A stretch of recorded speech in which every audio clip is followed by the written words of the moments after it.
반가운 소식이 나왔습니다. 이스라엘이 드디어 헤즈볼라와 휴전에 들어가겠다라고 발표를 했습니다.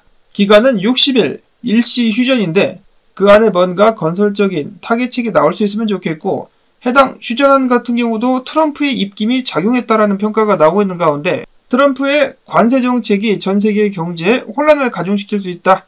그리고 미국 증시 역시 이러한 상황 속에서 혼자판, 혼조세가 진행되고 있다는 평가가 나오고 있는 가운데 인사를 드려보고 있는 크립토 마토입니다. 앞서서 언급을 드린 대로 미국 증시는 혼조세, 그리고 달러가 강세를 보여주고 있죠. 107.17포인트. 달러의 강세는 당연히 자산 보유자들에게는 긍정적인 소식은 아니죠. 비트코인 같은 경우는 결국 95,000달러를 내주면서 한때 91,000달러 수준까지 확 미끄러졌었습니다. 지금은 92,384달러, 이더리움은 3,271달러 선에서 거래가 이어지고 있는 가운데, 자, 반등이 어느 구간에서 나올 수 있을 것인가, 혹은 조정을 어디까지 받게 될 것인가를 두고 많은 사람들이 분석을 내고 있습니다. 이번 조정은 기회가 될 것이다 라는 의견들이 많이 나오고 있는 가운데, 영상 시작하기 앞서가지고 비트가 조정을 받는 가운데서도 토마토 채널에 후원을 주신 키웨스트님 정말 감사드립니다. 키웨스트님의 유튜브 채널, 그리고 그분이 출연하시는 스킨 인 더 게임 공짜는 없다, 많은 시청 부탁을 드리면서 오늘 영상 시작을 해보도록 하겠습니다. 첫 번째로는 유입을 기대했었던 비트코인 현물 ETF, 안타깝게도 순유출을 기록했습니다. 4억 3,485만 달러 유출. 그럼에도 불구하고 블랙락에서는 2억 6,800만 달러가 유입이 되었습니다. 피델리티와 비트와이즈에서 각각 1억 3,400만 달러, 2억 8천만 달러 상당이 유출, 아크인베스트도 1억 1,000만 달러 상당을 유출을 시켰습니다. 블랙락만이 순유입을 기록한 비트코인 현물 ETF, 블랙락 쪽 투자자들의 뚝심이 눈에 띄는 하루였었던 것 같습니다. 과연 오늘 성적은 어떠할지. 이어서 얼마 전에 비트코인 5천여 개가량을 매입을 했었던 채굴업체 마라홀딩스 같은 경우는 이렇게 주장을 했습니다.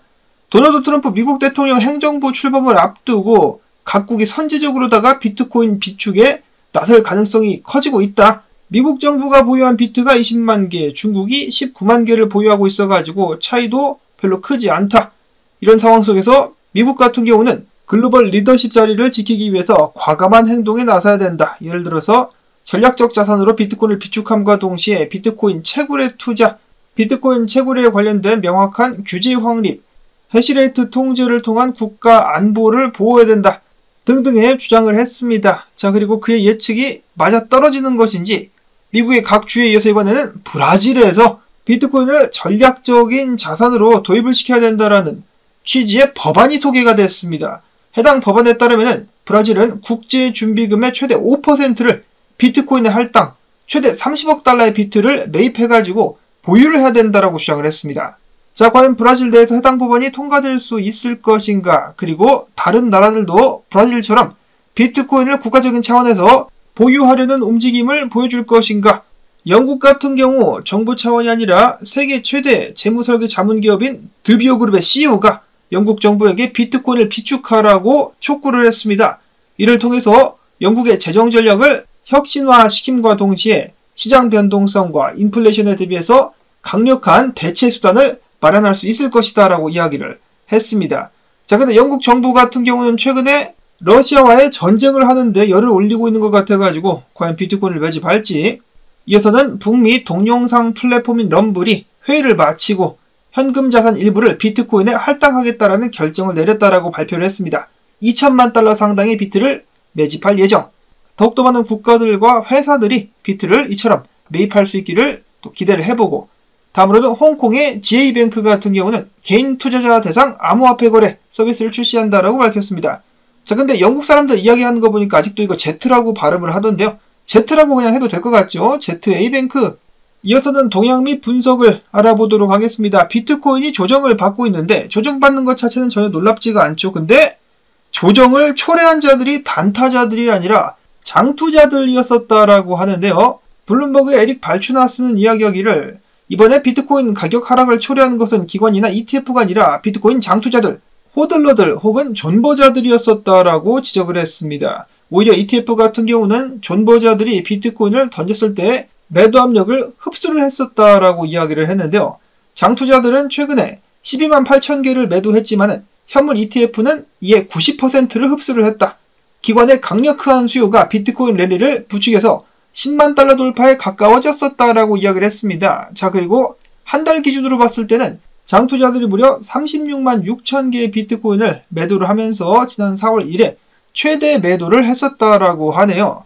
10만 달러 돌파가 어려울 것이다라고 예측을 한 것인지, 혹은 원래 이 자리에서 수익 실현을 하려고 기다리고 있었다라든지, 혹은 이거 팔아가지고 알트로 들어가려는, 그건 좀 오반가? 어찌됐든지 간에 장투자들이 비트를 많이 매도를 했는데, 과거 추세를 봤을 때 사이클마다 장투자들의 비트코인 보유량이 감소를 하고 있다. 그래가지고 2017년도 때 감소율은 25.3%, 2021년도 때는 13.4%, 올해 초에는 6.5% 정도가 감소를 했기 때문에 앞으로 1.19% 추가적으로 감소를 한다라고 가정을 했을 때 장투자들이 들고 있는 비트코인 보유량 16만 3,031개가 추가적으로 매도가 될 수 있다라고 크립토 슬레이트 측에서는 밝혔습니다.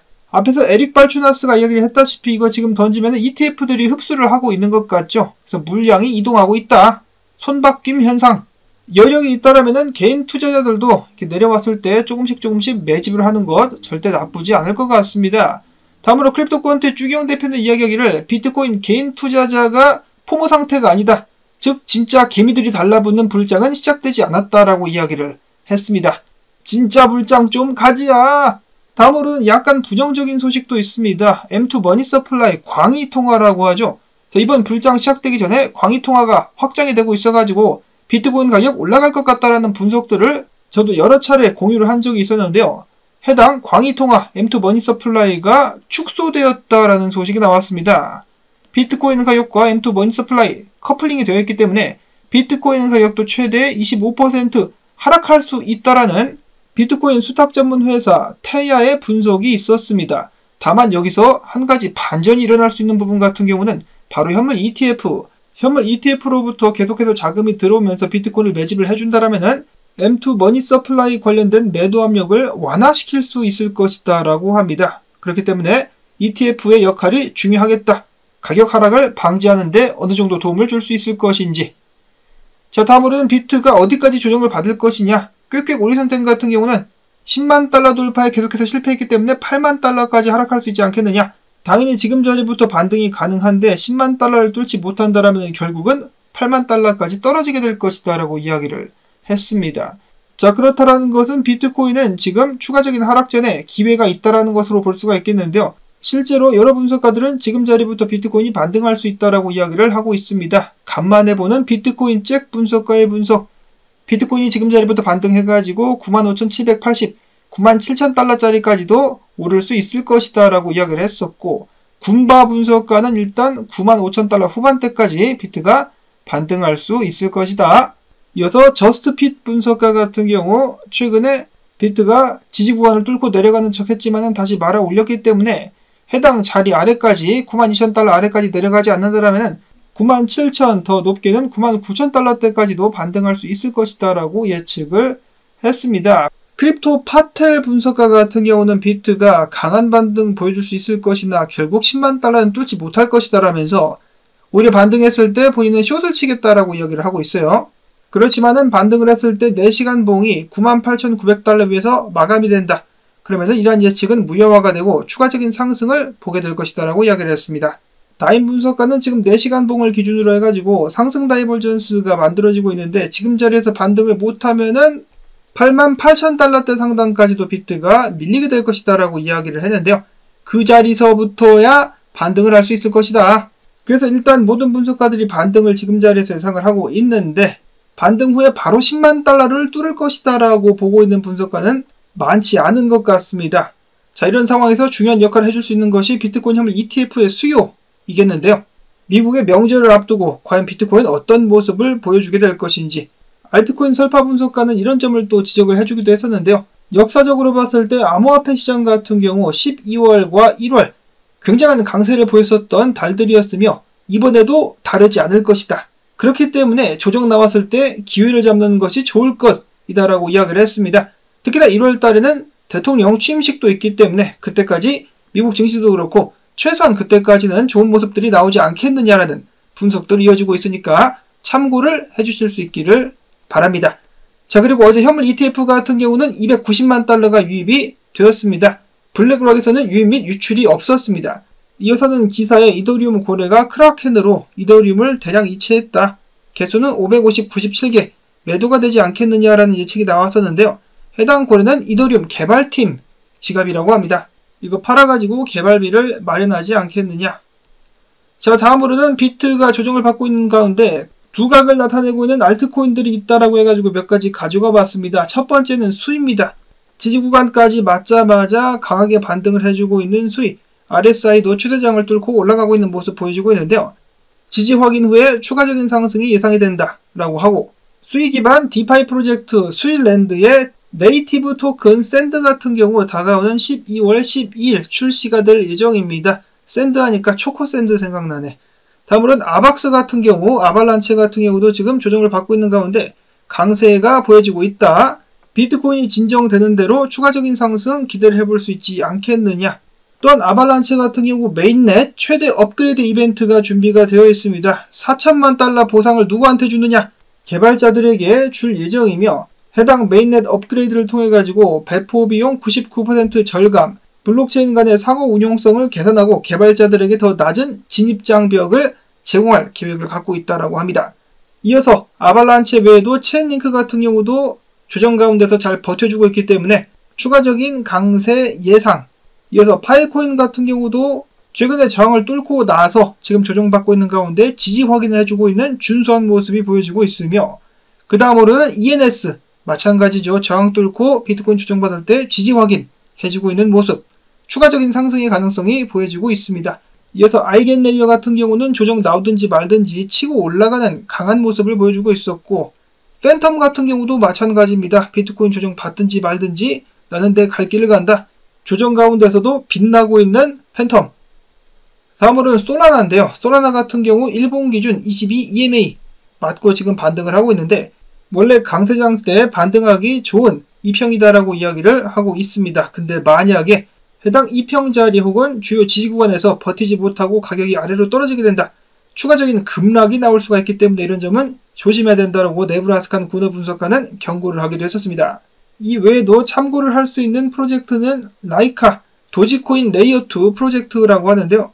지금 추세장을 뚫을랑말랑 하고 있다. 이걸 뚫으면은 상승이 나올 수가 있기 때문에 계속해서 지켜봐도 좋다라는 분석 나오기도 했었습니다. 이어서는 약간의 국내 소식이 있습니다. 첫 번째로는 한국거래소 이사장이 나와가지고 이렇게 이야기를 했다라고 하네요. 한국에 암호화폐 ETF 도입을 논의할 시기가 왔다. 남들은 다 도입하고 있는데 도입을 논의할 시기가 왔다라고, 늦었지만은 그래도 이런 식으로 발언을 했습니다. 지금이라도 쫓아가야죠. 자, 한편 어제 이 암호화폐 과세 관련해가지고 다시 한번 전체 회의를 열 것으로 예상을 했었는데 회의조차 열지 않았었다라고 합니다. 어쩌자는 건지 지금 12월달 안에 결판이 나긴 나겠죠.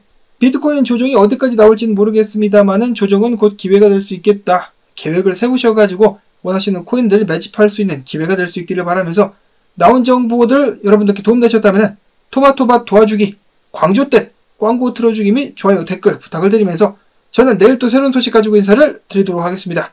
안녕히 계십시오.